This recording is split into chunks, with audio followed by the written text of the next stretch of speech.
Morning.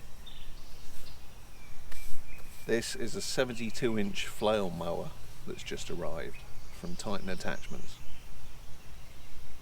It's a 185 model,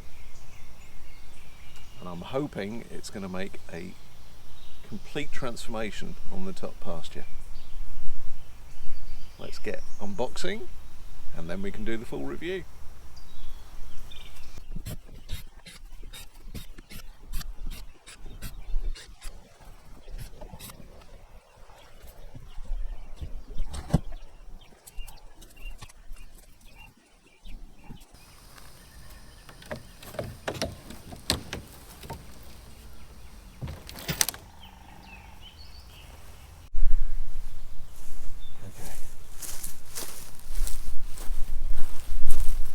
So we had to lift the flail mower up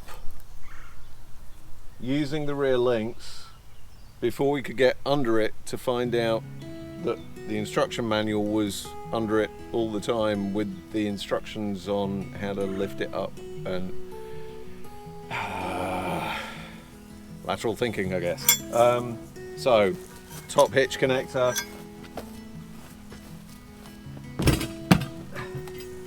side braces for the top hitch. It's two of these. One goes there and the other one goes on the other side.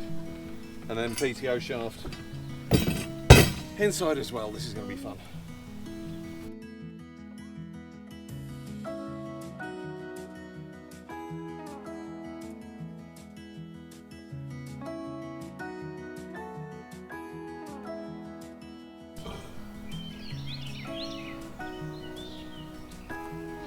I think I can lower it down now.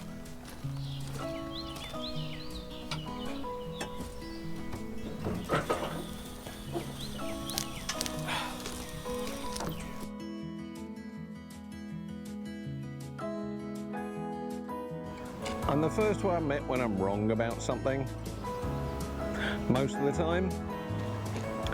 But in this case, I was swearing so much, and it's purely because I'd never actually used anything other than a slip clutch on an attachment.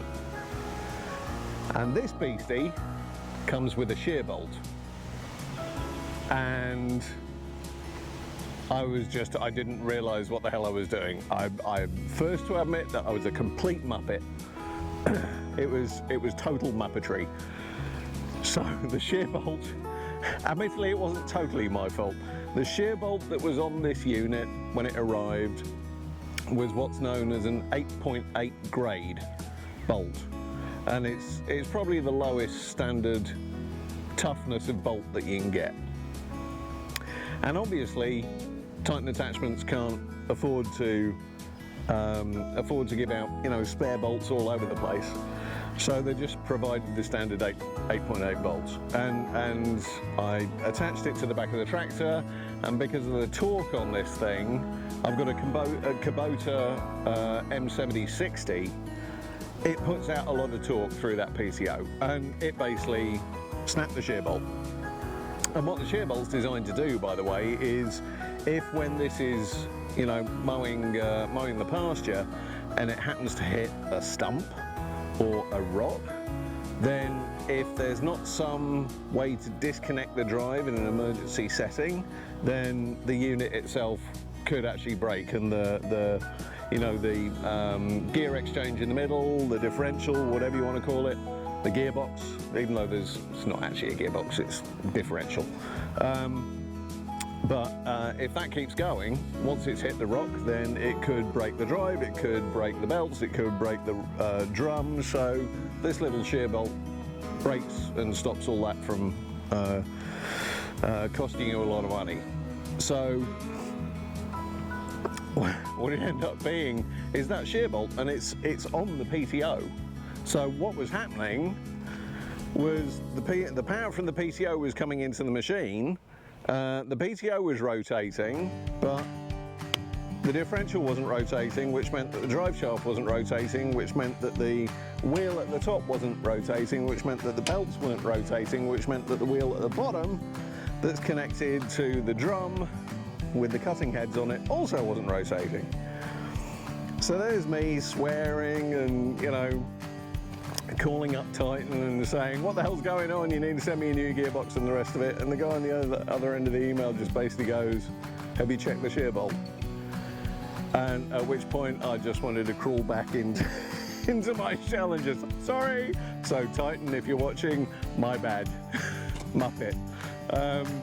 So anyway, it's on and it works. Now, how we did it.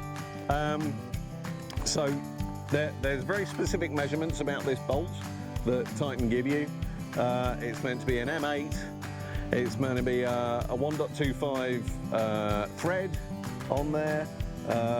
And it's meant to be 45 millimeters long, okay? So for a Brit, metric, no problem.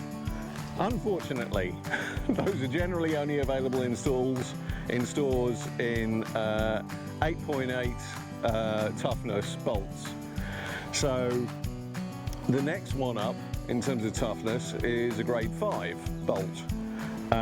Those aren't available in metric. So the bolt I had to get was a 2-inch long grade 5 5/16 bolt. I think it's a 5/16-18. And I think again the 18 is the threads, but don't quote me on that.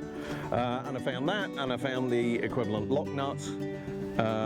And you absolutely need a lock nut on these, or else it'll just spin off. And that's it. Just drop one in there, started her up, runs perfectly first time.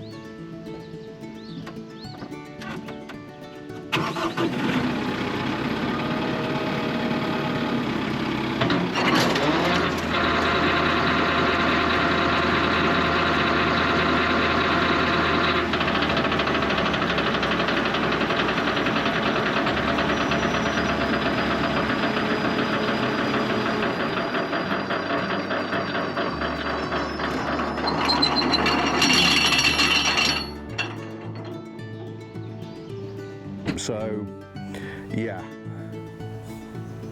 shame. This is my shame face, look, shame face. Oh boy. Right, onto the pasture.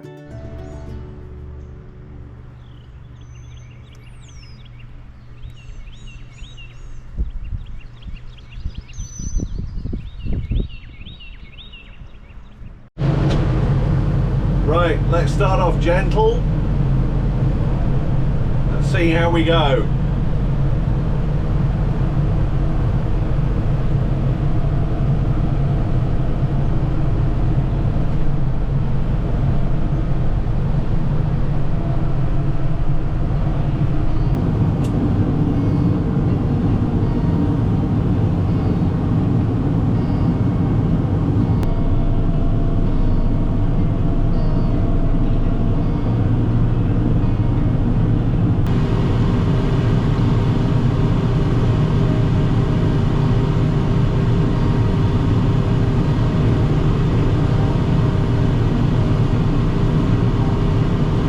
Wow, that's pretty damn impressive.